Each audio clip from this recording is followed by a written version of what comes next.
Welcome to the Undr Life. In this video, I'm going to show you how I incorporated 3D printing to create an aquascape inspired by minimalist architecture.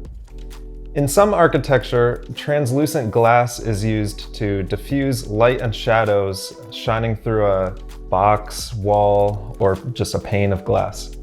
This creates a really moody effect and serves to smooth out visual chaos. I reached out to some seemingly small-time architects to see if I could use any of their project photos in this video to show some inspiration. Unfortunately, none of them said yes, so I hope this stock video gives you some sense of how cool translucent effects can be.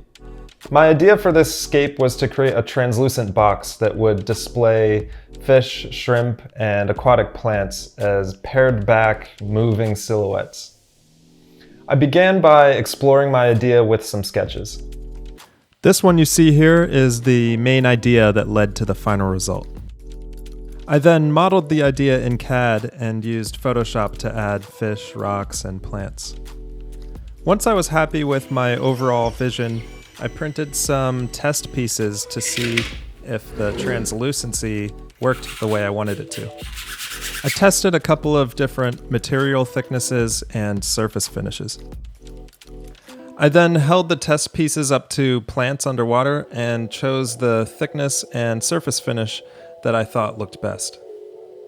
Next, I decided to 3D print and test a custom sponge filter that I designed for inside of the translucent box.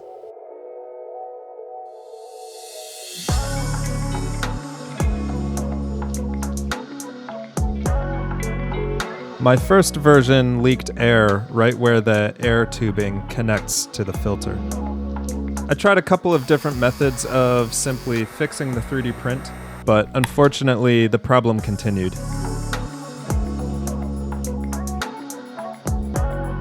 After a quick redesign, I was able to get exactly the result I wanted. I stirred up some debris on the bottom of my plant storage aquarium, and as you can see, the particles go right into the sponge. I then 3D printed the translucent box. I had to print it a few different times. One time the power went out halfway through the 3-day long print, but eventually I got there. Once the 3D print was finished, I sanded the outside of the box to get the same surface finish that I decided I liked earlier. I then 3D printed the pillars that the box is supported by, and I made sure to clean up any rough parts that were present on the print.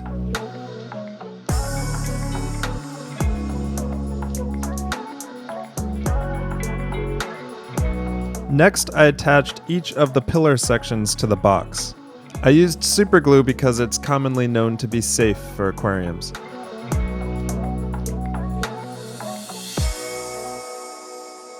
Some of the pillar sections were longer than the size of my print bed, so I printed them in multiple sections and then glued them together to create longer pieces.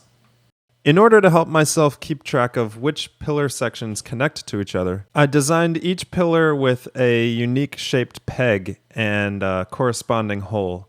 So one of them has a triangular hole, I think one of them has a hexagon, another has a square, so I can tell which pillar connects to which other.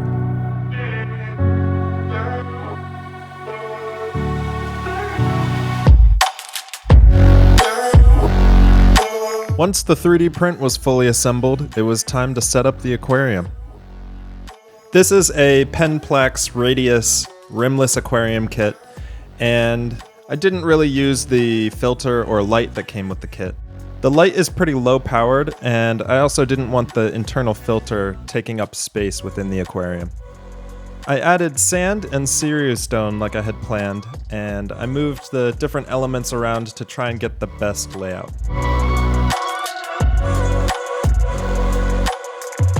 Next, I cut the pillars along some lines that I gave myself in the 3D model and included as part of the print. Let's hear a few words from past me about how I was feeling at this point. I'm feeling generally really happy with how this is looking. I've got this Fluval light on And I'm really happy with how the light is working, how it's being illuminated here. I previously had planned to stack up rocks on this side to make the prism look like it's sort of coming out of the side of a mountain. But I'm realizing that having things stacked up on here looks sort of haphazard no matter how I rotate the rocks. All of this up here can really shine, and then you've got this separate, just beautiful element layered down below. That little gap between them creates a nice distinction instead of them getting blended. I like it better when they're distinct from each other. I went ahead and made that change to the stone layout. You can see here the gap between the box and the stones. Next, I applied silicone adhesive to all of the pillars where they make contact with the glass. Then I took the pillar sections that I had cut off and stuck them back onto the glass, creating the illusion that the pillars are passing straight through.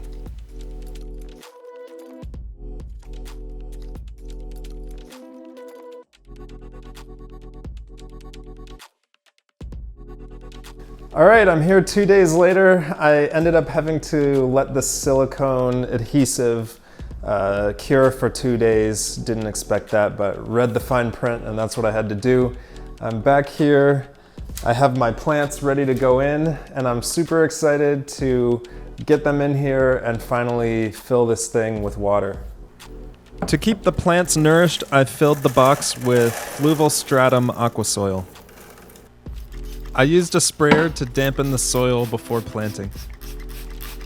I chose plants that I thought would create really great visual textures and silhouettes when viewed through the box. I also went for plants that would do well in low light, since I planned to put a lid on the box and I wasn't really sure how much light would reach the plants. A couple plants like this Ludwigia are an exception. I wanted to see what would happen. Next, I installed the custom sponge filter. I started by threading airline tubing through a channel that I designed into one of the pillars. This hides the airline from sight.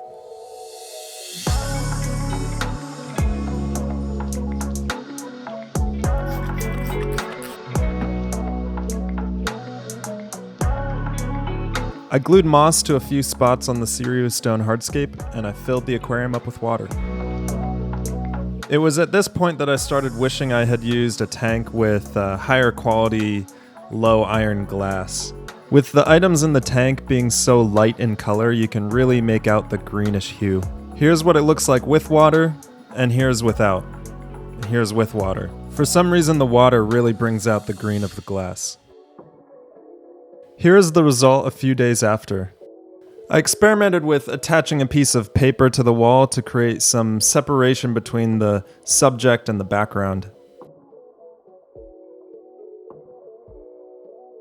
And here is the result a few months after.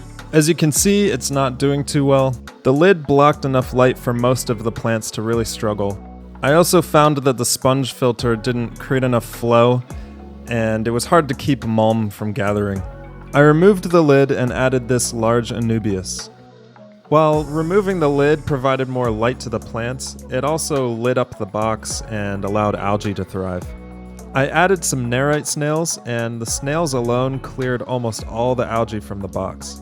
Still, when plants are pressed up against the walls of the box, light filters through their green leaves, and it really makes it look like algae is still present. Over time, I allowed this aquarium to get pretty jungly. I let plants really just grow up out of the top and let plants grow in the corners. I think this creates the best look out of everything I experimented with. In the end, I found it pretty difficult to get the silhouetted look I was going for. I wanted to see distinct leaf shapes pressed up against the walls of the box. What I found is that within even a day, plants will move themselves to take advantage of any available light. This ends up really evening out any bright or shadowy spots within the box, and a really homogeneous green color results. For the sake of this video, I moved the plants back a little bit to create some light and shadowy areas. That's it for the build. I hope you enjoyed seeing the process that was taken to reach this end result. Don't forget to hit the like button on this video and subscribe if you want to see more videos like this in the future. I'm already working on a new Aquascape, incorporating the learnings from this one, and I can't wait to share the continuation of this process.